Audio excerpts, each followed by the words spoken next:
The Selfish Path to Romance. Download Chapter 1 for free at drkenner.com and at amazon.com.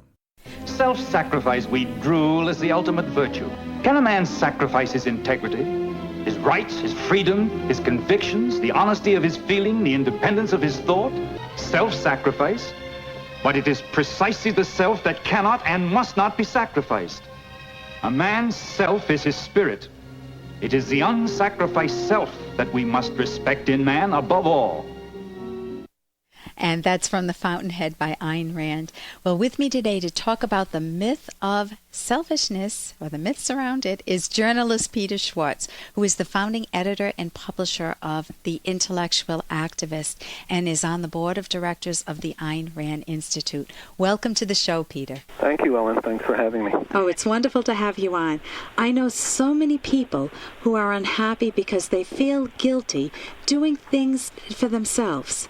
For example, I'll hear a woman telling me, I've done everything for everyone else in my life, for my parents, my in-laws, my sister, my friends, my neighbors, and I've gotten nothing in return. Peter, I run my own business as a psychologist, and I earn money from it.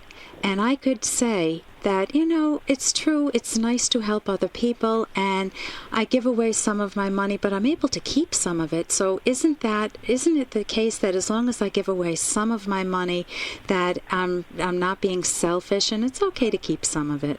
No, it really doesn't matter whether it's half your money or a quarter of your money or whatever, or a dime. The issue is a black and white one. The issue is, do you accept the idea that you have a moral right to your own happiness, to your own self-interest, or do you believe that you exist for the sake of others, that the moral justification of your life is the service you perform for others? Now, if you accept the latter, that means you have a quote, duty to give up that which is important to you because others have a claim on it. But if I'm going to do this in role play, Peter, what if I say that, it's supposed to make me happy? My parents have always told me that pleasing them, pleasing my in-laws, pleasing my sisters or my friends or my neighbors, that's what's supposed to make me happy in life. And when I try it, sometimes it does, and most of the time I just feel like, what about me? Hey, what about me? Well, it can't really make you happy. That's like asking, why can't you be happy by giving up your happiness for others? Happiness comes from pursuing things that you decide are a benefit to you. You're the one who's living your life. You're the one who has to sustain your life by the choices and the values that you pursue.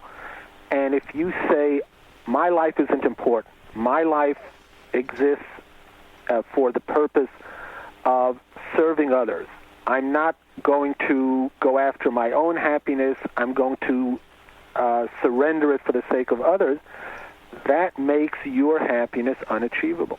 So a person who gives up their hobbies to do a hobby that the parent wants, or that gives up their dream career to do what dad wants them to do, that's what we're talking about. That's the sacrifice that you're referring to? Yes, it's the idea that you owe your life or your efforts to others, that they have a claim, a moral claim on your efforts, and that if you don't place their needs and their demands above your own, then you're somehow being immoral. That's the premise that makes happiness impossible, because it's the premise that you have no moral right to your happiness.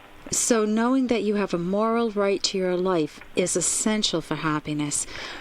Yes, I think so. What about the situation where someone says, but there are what people typically call selfish people who will take advantage of anyone, cheat, lie, steal, and just run roughshod over them for their own happiness? Well, this is really the big reason, I think, that people regard selfishness so negatively. It's because they have a very false idea of it. They regard the person you're describing, someone who tramples over others, or a gangster who just mindlessly goes around using force to attain his goals. That's what is the archetype of the self-interest in many people's minds. Hey, I got to interrupt this because we've got to pay some bills. 30 seconds, that's it. A very quick ad, and then Ellen will be back. Romance. Ugh, I wish guys knew more about what we want from a relationship. Boy, I wish I knew more about what I want. Where's that ad I saw? Here it is. The Selfish Path to Romance. A serious romance guidebook. Download Chapter 1 for free at selfishromance.com and buy it at amazon.com. The Selfish Path to Romance. That is interesting. Mindlessly goes around using force to attain his goals. That's what is the archetype of the self-interest in many people's minds, and that's a very tragic error. What selfishness means, pursuing your own interests. Now you've got to then figure out what in fact constitutes your own interest, and I don't believe that a gangster or a brute or anyone, or a terrorist or any irrational person just mindlessly pursuing his whims, I don't think that person is in fact being selfish. Quite the opposite. That person is acting self-destructively. You can see that very clearly with criminals and these other types. They eventually end up simply destroying their own lives, not being productive and happy. There is a very specific. There are specific requirements for achieving your happiness. You can't just do it blindly any more than you can feed yourself and take in the proper nutrition just blindly without knowing what you're eating.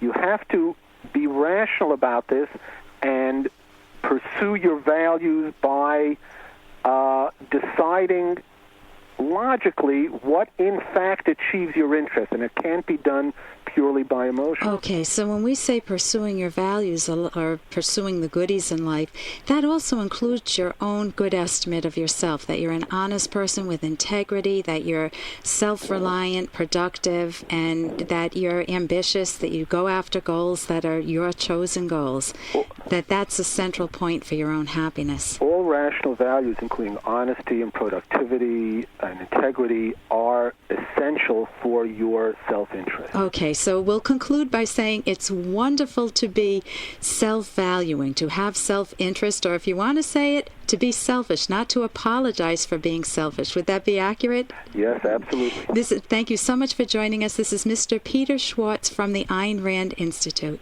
Thank you. And if you're interested in finding out more, there's the AynRandBookstore.com, and there's a book, Loving Life, and it's about the morality of self-interest and the facts that support it, and that's by Craig Biddle, CraigBiddle, and again, you can get that at the AynRandBookstore.com. It's an easy read. It's a shorter book. And notice what Peter said. Peter was talking about how self-valuing is tremendous. In fact, the purpose of your own life is to achieve your own happiness by thinking long range, not by acting on whim, but by thinking about what career you would want, what type of friends you want to hang around with, what type of hobbies you would enjoy, and who would be a good match for you in terms of a long-term soulmate, a romantic partner. And that takes a lot of thinking. You can't go by the seat of your pants. You can't just be on the surface either. You can't say, well, this person looks like he's good on paper. You have to feel it too.